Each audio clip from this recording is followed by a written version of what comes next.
Okay, today gonna do another video on a little amp I picked up in the local sale. A Kris Mach 3B. It's one driving two. I think it's 16JU6 small tube driving 26LQ6s in this one. This one also needs a meter. Hopefully I got a meter on the way, hopefully soon. You know, I got a guy who says he got one. Maybe we'll make a deal and I can get a meter for it. But anyway, other than that, this one's been recapped and tested and ready to go. And I'm just gonna share some of my thoughts on this one.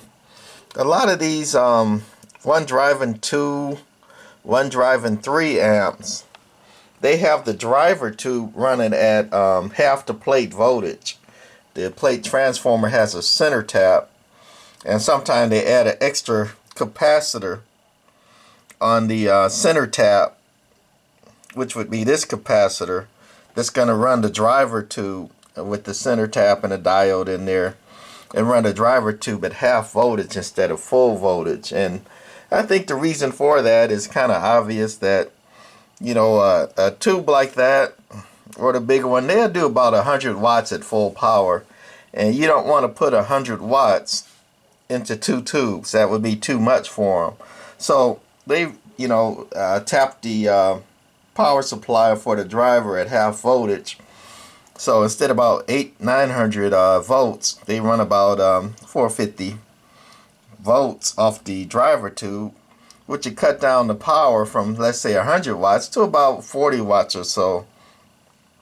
So the driver tube is going to put about 40 watts into the final tubes instead of 100, which makes it run the way it's supposed to, instead of overdriving the thing and killing the thing. So that's my thoughts on that. And right quick, I'm going to do it quicker than normal. I got this hooked to a variac. Even when I recap them, or even if I don't, I always run my first power up amp on a variac. For one, if it's got a short or something in it, and you just plug it straight in, you're gonna hear banging noise and pop fuses and maybe blow stuff. But you put it on a variac, and we got the variac on, and it turned all the way down right now. And then I got this amp meter in line to show how much amps or watts the whole amp is pulling, not pulling out, but just the amps on the AC line coming in. And when it's powered fully up, because it's going to be running the fan and the filaments, and the power supply is going to be running but not pulling anything, it may pull maybe around 1 amp when it's the voltage is going into it. So what happens is, as I turn the variac up, you know, right now it's at 0.1 amp, not 1 amp, which is good. I'm about 20 volts. This doesn't show the voltage coming out of the variac, just the amps. So I'm slowly turning the variac up over here, and I'm looking at my amps, and you know, it's staying down there 0.2, 0.3 now, which is good as I'm turning it up. I'm about 2/3 of the way there. You can hear the fan starting to run on it. When I first power amp, I do it even slower than this. And once I've, you know, done it a couple times, you don't need, and everything's okay, the amp works, you don't need to power it up on a variac like that. Just the initial time, you know, just in case something's wrong or the caps haven't had juice in years. They don't like to be hit with the full charge. Bad stuff happens. So you can see that this little amp is pulling 0.7 amps in standby, which is good. You know, that's just the fan and the filaments and the power supply on cruise control. So that's my thoughts on variacing up an amp. And also, here's my thoughts on tuning an amp. I get a lot of questions on what do you tune first, or how do you tune an amp. This one does have a input tuner on the inside, but since I powered it up, I'm not going to turn it over and show that today. But the first things I do is it a CB amp with 10, 11 meters in it only, like this is, or if it's a ham band amp. There's a difference in not what I tune, but where I start at on them. If it's a CB amp, I tune the caps, or I start with them in the middle. You can see the mesh here, this middle cap.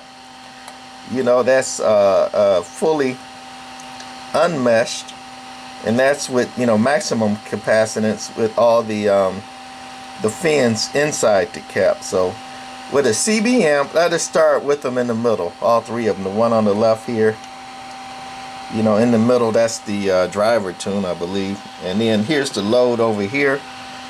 Same thing. I start with them in the middle for a CB amp.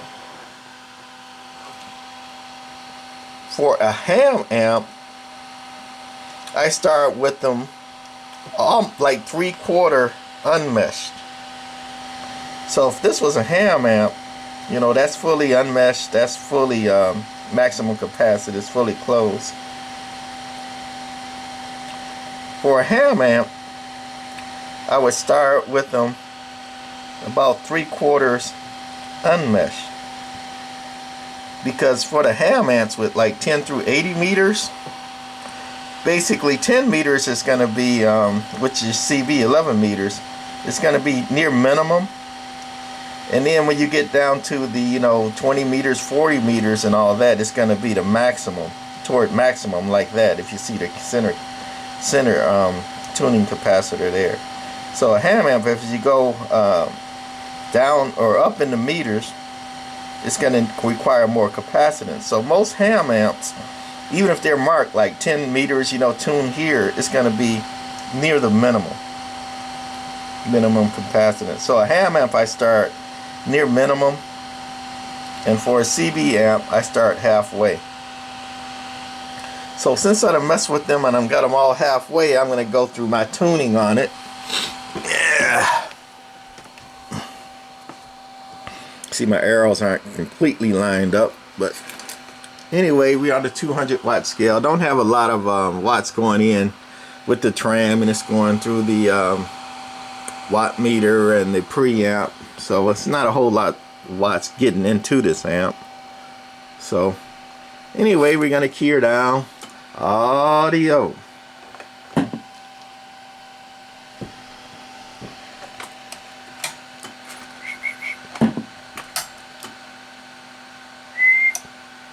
There we go. The relay is a little lazy kicking in because we aren't doing a lot of watts. Audio. So we're keyed up, and we do the tune first. Audio. We got the watt meter over here. Audio. We do the tune first, then we do the load. Audio. Then we're doing tune again. Audio. We're only doing like 25 watts out. Audio. And then after we done tune and load a couple times, we go and do the driver tune. Audio.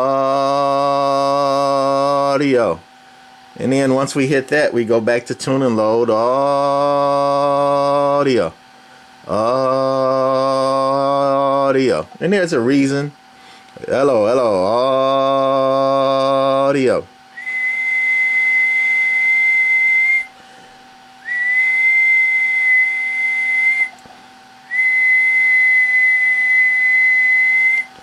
There's a reason we do it in that order. We're gonna unkey it now. It's because the tune and load go to the output tubes, the two final tubes, or whatever, how many final tubes. So you want them tuned up so the output tubes are actually putting out the watts before you hit it with the high drive.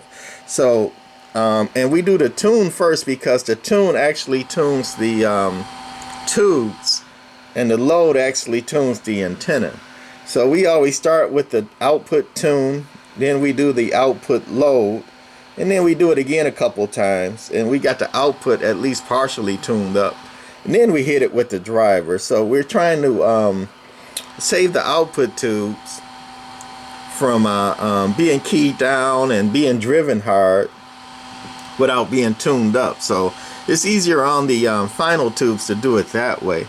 Now if I tune the driver tube first, that would make it easier on the driver tube, but harder on the output tubes. And I'm more concerned about my finals, my outputs, final outputs, than I am my driver tube. And you know, most amps, they're gonna have like one driving 3 or 2 driving 6 or something like that. I'm more concerned about the 6 final tubes than I am the 2 driver tubes, if it's like 2 driving 6 or whatever the configuration is. So always tune the output first, tune, final load, and after I get that, you know, part tuned up, then I hit it with the driver tune. And then after I get all that going, I go, if it has a input SWR or input tuner, that's when I go and tune the input SWR last. And then if, you know, if it was far off, then I go back and go to the front again and do them again. But anyway, that's my thoughts on that. And last, we were just gonna show what this amp was doing. Hello, audio. Hello. That's on average. Hello. And on peak, hello. So it's dead keying about 40. Doing about 80 on average. Hello. Doing about 120 peak. And everything's working. It's hard to see the lights because I got so much light on this thing already. And again, I'm hopefully got a meter on the way, but that's gonna be it for this Kris Mach 3B 16JU6 driving 26LQ6, same tubes that are in them Phantom 500. Not a bad amp, looks pretty good. Some rust and stuff on the top. Underneath it looks almost mint, but like I say, we got it fired up, so we're not going to touch that. No preamp, just basically power on, standby on and off, automatic SSB, you know, delay, and drive, tune, load, and underneath it has a cap for input tuning. Alright, that's it for this one. Bye.